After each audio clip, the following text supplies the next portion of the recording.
There's something strange about influence. Most people think that influence begins the moment you step onto a stage, or start a podcast, or gather a following. But the truth is, influence usually begins in moments you don't even remember. A sentence you said in passing, the way you handled pressure when everyone else lost their cool, or a small moment of respect or kindness when it would have been easier just to ignore someone. And in that moment, you moved on with your day. But someone else didn't. They noticed.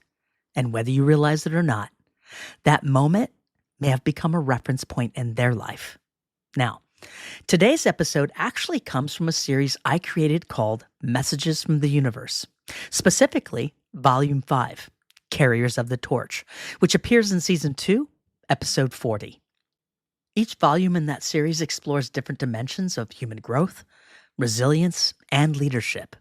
And in Volume 5, I laid out 10 pillars about what it means to carry light through the world. Not in some grand heroic way, but in the everyday way human beings influence each other. Today's episode expands on Pillar 8, which is called Walk Like Someone is Watching, because they are. Because here's something psychology figured out a long time ago. Humans don't just learn from instructions. We learn by watching. Researchers call it social learning theory, the idea that people learn behaviors, attitudes, and ways of navigating the world simply by observing others. In other words, we study each other. We watch how people treat each other. We watch how people respond when life gets hard. We watch how people carry themselves in moments that reveal their character. And slowly, quietly, even without realizing it, those observations become templates for how we live our own lives. Which means something powerful is happening. Someone is learning how to move through the world by watching you. Now, there's another reason I'm excited about this episode. Because very soon, I'm going to be doing something new for the show. For the first time, I'll be bringing Challenge Accepted with Jonah into video. And I'm planning to launch that by breaking down all 10 pillars from Carriers of the Torch, one pillar at a time. So, that way, we can explore them visually, conversationally, and in a whole new format. I'm honestly fired up about that and super excited because I've waited 2 years before launching into video versus just audio. Because here's the thing. These pillars, they're just not ideas. They're observations about human beings quietly shaping each other's lives every single day. And the one we're exploring today might be the most humbling of all. Because whether you intend to or not, you're somebody's reference point. Your life is teaching even when your mouth is silent. And sometimes the way you move through the world becomes the quiet permission slip someone else needed to keep going. So today, we're going to talk about the influence you don't see, the small moments that shape lives, and why the way you carry yourself might matter more than you've ever realized. Are you ready? I am. I'm Jonah. I'm your person. Let's get to it.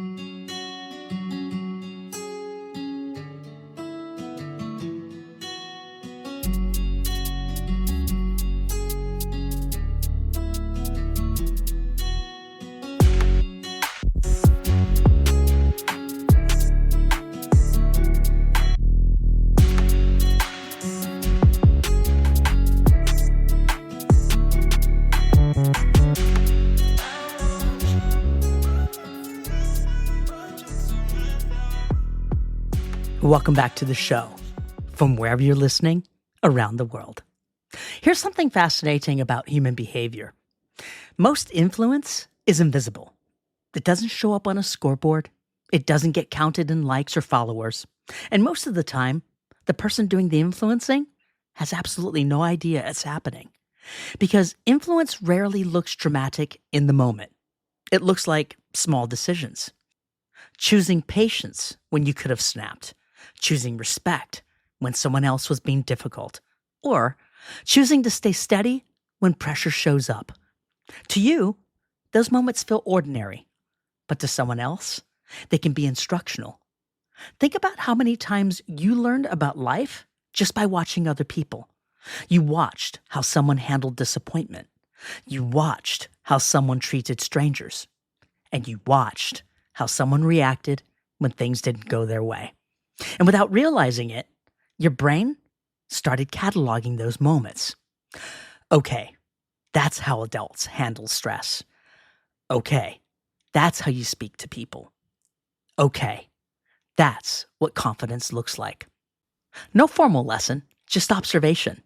This is something that I talked about a bit ago that psychologists have studied for decades called social learning theory, which explains, again, that humans learn behavior by observing other people.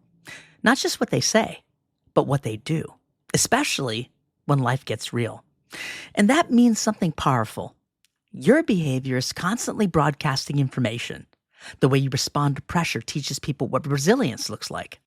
The way you treat someone who can't do anything for you teaches people what integrity looks like. The way you handle frustration teaches people what emotional control looks like. Even the way you carry yourself when things are hard, it sends a message. And here's the wild part. You might not remember those moments at all, but someone else might. Someone might remember the way you stayed calm when a room got tense. Someone might remember the way you stood up for someone who didn't have a voice in that moment. Someone might remember the way you treated them with dignity when they were having a rough day. Moments you moved past in 5 minutes could be moments that may have quietly stayed with them for years. Because human beings are constantly searching for examples, or for signals, or for evidence that there's a better way to move through this world. And sometimes the examples, they're studying them. And that example is you. Not because you tried to be impressive, but because your character showed up when the moment asks for it. And once you begin to understand that, something shifts. You start to realize that the smallest moments of your life might be doing the biggest teaching. And that realization leads us to something even more powerful. Because if invisible moments shape people this much, then the everyday interactions we have with others might carry on far more weight than we think. And that's exactly where we're headed next. There's a tendency to think that big moments are what define people. The big speech, the big decision. But in reality, most lives are shaped in the margins. In the small, almost unforgettable moments that don't feel important at the time. A quick interaction in the hallway. A reaction you had when you were tired, distracted, or stressed. You don't file those moments away, but someone else might. Because people, they don't just remember what you say in life. They remembered how you made them feel in ordinary situations. Think about it. Most of us can't recall entire conversations from years ago, but we remember the tone. And we remember the presence, and we remember the energy. We remember the way someone treated us when there was nothing to gain, or the way somebody didn't treat us at all when we actually needed them. And those small moments don't just sit in memory, they shape interpretation. They become the quiet filters people use to understand the world. And this is where something subtle but powerful happens. A person who watches enough small moments starts building a mental model for behavior. They begin to believe this is how people act under pressure, or this is how people respond to conflict.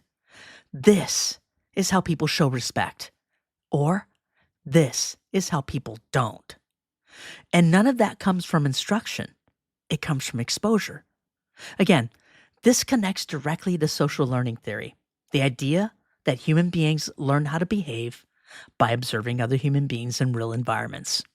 Not ideal conditions, real conditions. And that's why small moments carry so much weight, because they're the most honest version of us. There's no performance in them, no script, no awareness, just instinct. And instinct is what people trust the most. So, when someone watches how you treat a stranger, that becomes data. When someone watches how you respond to inconvenience, that becomes data. When someone watches how you handle disappointment without collapsing or lashing out, that becomes data. And slowly, over time, that data turns into belief. Not just about you, but about what is possible for them. And this is why small kindness, that can echo further than you think. And this is why a moment of patience can outlive the conversation it happened in.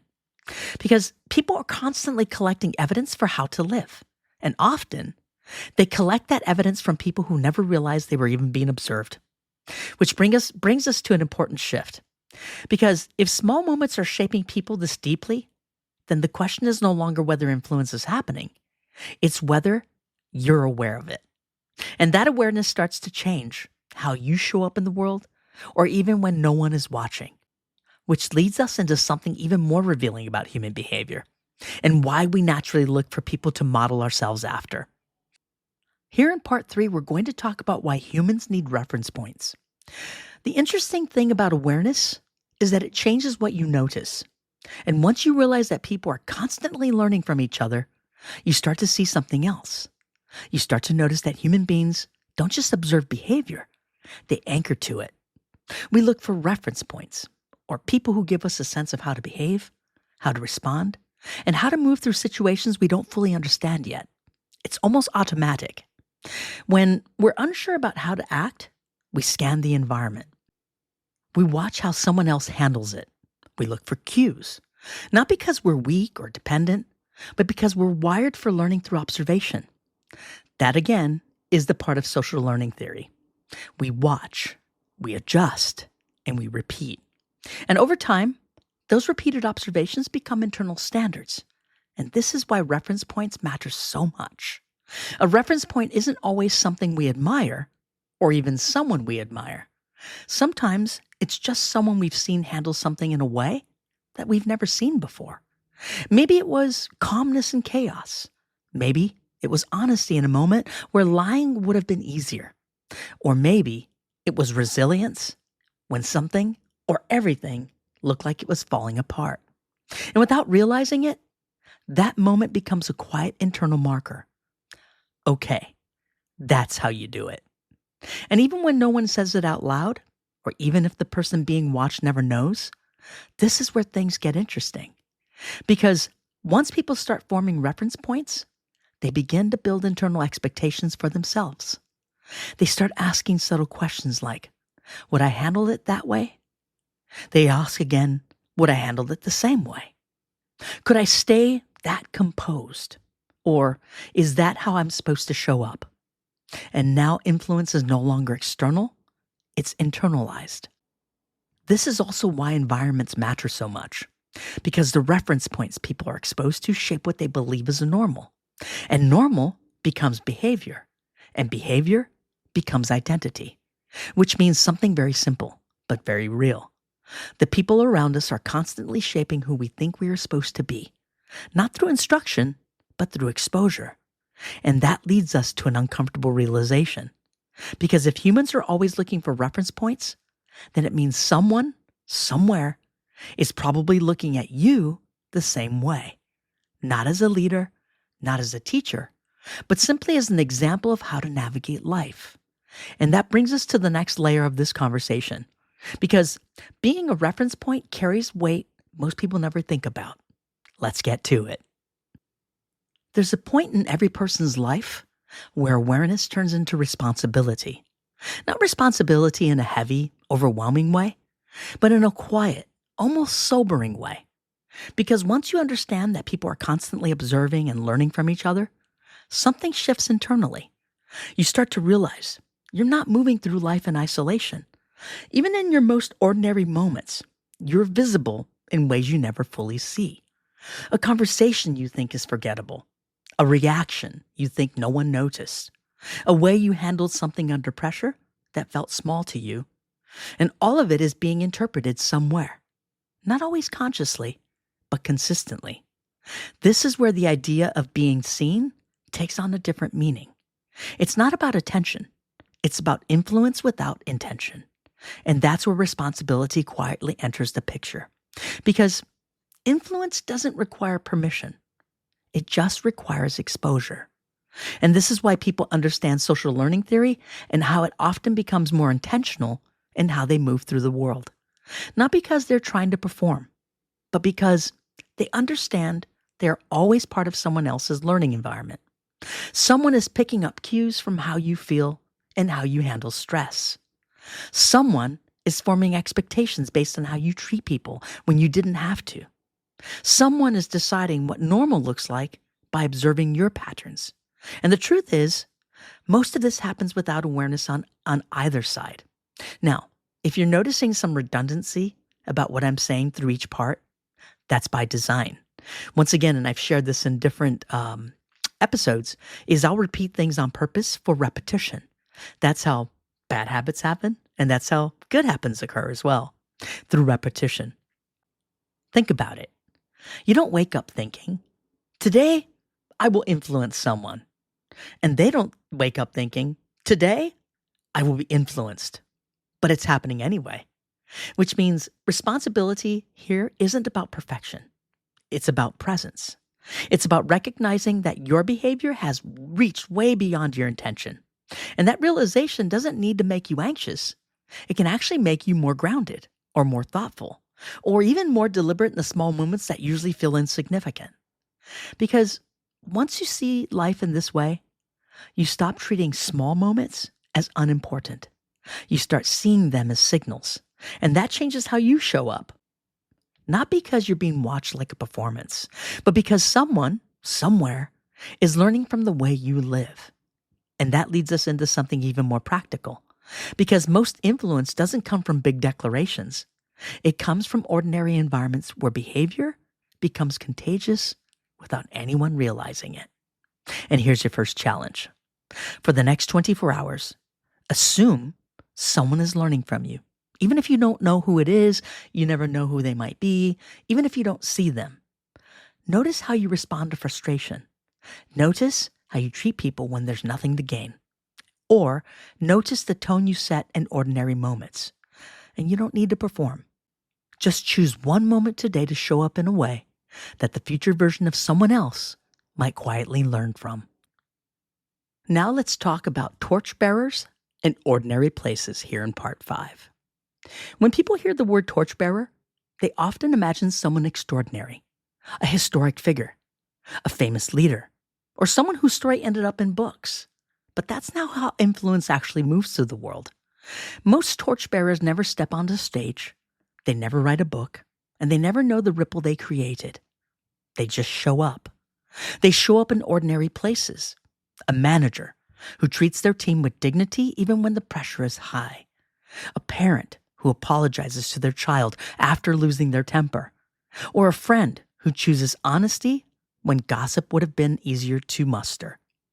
A stranger who shows patience in a moment when frustration would have been completely justified.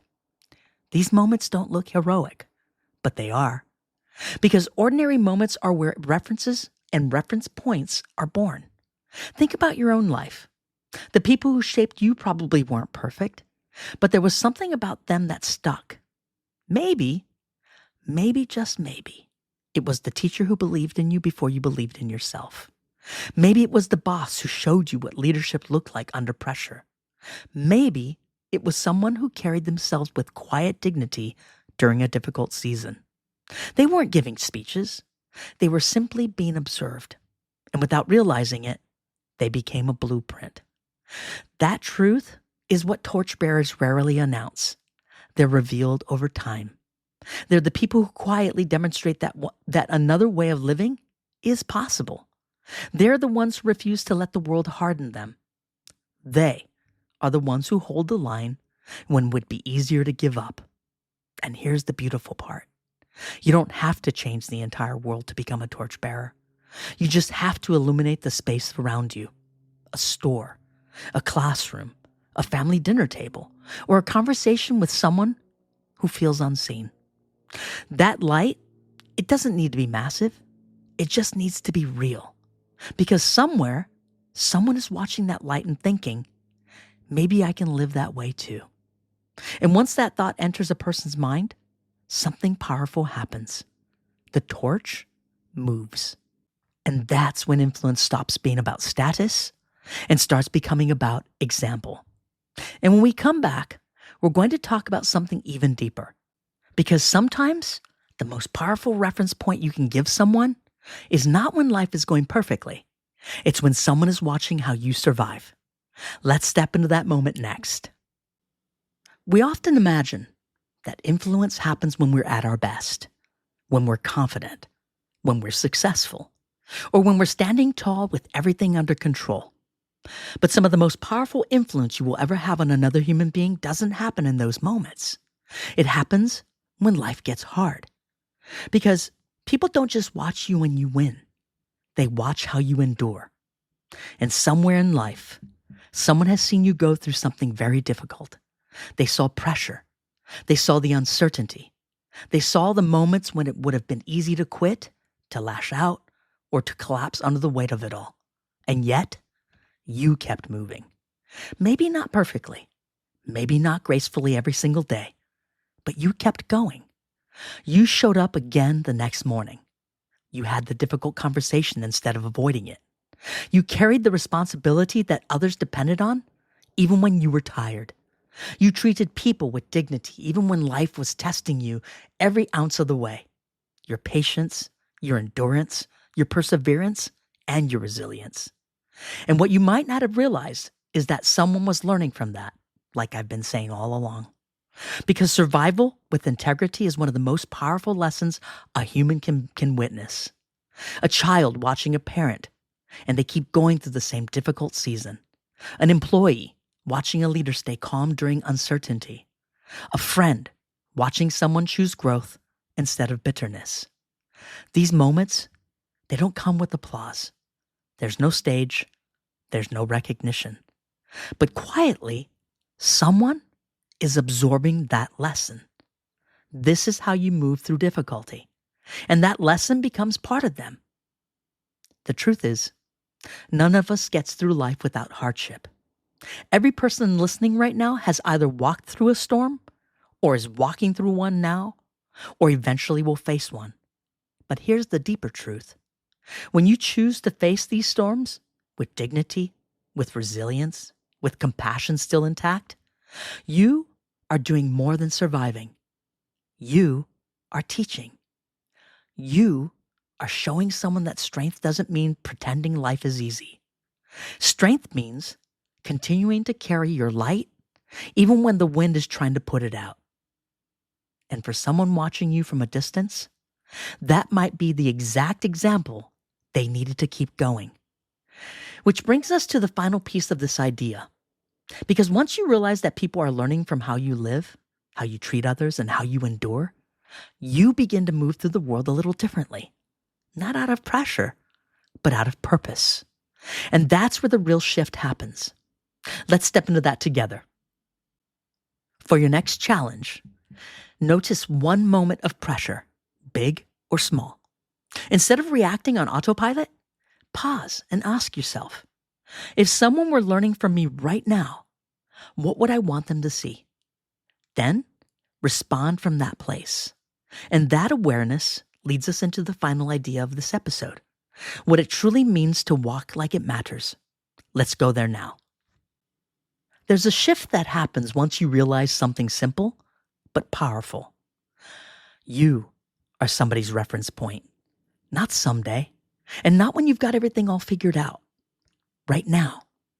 Someone is watching how you move through this world, and they're quietly asking themselves a question they might not ever ask out loud. Is this how a person lives with dignity?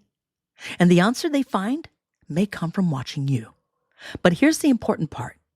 This isn't about pressure. It's not about performing or trying to be perfect. It's about awareness. Because when you understand that influence is already happening, like I've said in the rest of the show, you start to move through life with a little bit more intention. You listen a little bit more closely. You speak a little bit more thoughtfully. You carry yourself with the kind of quiet integrity that doesn't need attention to exist. And that's the difference between someone who is just living and someone who is carrying a torch. Torchbearers don't walk around announcing themselves. They don't need a spotlight. They simply move through the world with a certain kind of presence. The kind that makes people feel seen. The kind that makes people feel safe enough to try again. The kind that reminds people that strength and kindness can exist in the same person at the same exact time. And sometimes the torch you carry isn't the advice you give. It's the example that you set. Because inspiration rarely happens in big speeches. It happens in the quiet consistency of how you live your life, how you treat that stranger who can't offer you anything in return. how you handle the moment when things don't go your way, and how you respond when frustration would be easier than patience. Those moments, those moments are where the light becomes visible, not because you're trying to shine, but because that's who you are. And that's why the line from "This message is from the universe" pillar matters so much. You don't shine because someone is watching. Someone is watching because you shine. And when you truly understand that, you stop waiting for the important moments to show up because you realize something bigger. The important moments are already happening in the break room, at the grocery store, during the quiet conversations someone needed more than they could explain, in the way you choose respect when others choose indifference, in the way you choose compassion when the world feels rushed, and in the way you keep your flame steady even when life tries to shake it. So walk like it matters, not because you're trying to impress anyone, but because somewhere, someone is quietly learning what it looks like to carry their own light. And the example they needed might just be you. Before we wrap up today, I want to ask you for something small but meaningful. If something from this episode resonated with you today, if it made you reflect on how you show up in the world, or if the idea that you might be someone's reference point landed a little bit deeper than you expected, then help this message reach someone else who might need it. Share the episode with a friend. Leave a comment or a rating. Or connect with me on my socials so that the conversation continues beyond the podcast. Because just like we talked about throughout this episode, influence rarely spreads through big announcements. It spreads person to person. And every time one of you shares an episode or starts a conversation about something you heard here or recommends the show to someone in your world, you're doing the exact thing we explored today, becoming a reference point for someone else. Now, as we close out, let's zoom out for a moment and look at the bigger idea behind everything we talked about today. Throughout this episode, we explored the quiet ways influence shows up in everyday life, the small moments, the ordinary places, the way people observe how we handle pressure, how we treat each other, and how we carry ourselves when things aren't easy. Those moments may feel small when we're living them, but to someone watching, they can become examples, reference points. And earlier in the episode, we touched on something from psychology called social learning theory. In simple terms, it suggests that people often learn how to behave by observing others. We watch how people move through the world, and those observations quietly shape how we think, respond, and grow. Which means the way you live your life may be teaching lessons you may never intend to teach. Not through speeches, not through advice, but through example. And through patience when frustration would be easier. Through integrity when shortcuts are available. Through resilience when life would give you every excuse to quit. And once again, when you begin to understand that kind of influence as it's already happening around you, something shifts. You start moving through the world with a little bit more intention, not out of pressure, but out of purpose. Because somewhere, someone might be learning from what that strength might be, the dignity, the compassion, and the perseverance, and what it all looks like, simply by watching how you walk through life. Once again, you are somebody's reference point, and the way you carry your light may already be helping someone find their own. As always, thanks so much for continuing to go on this journey with me. Thanks for coming back. Thanks for listening. And until next time, have a great week.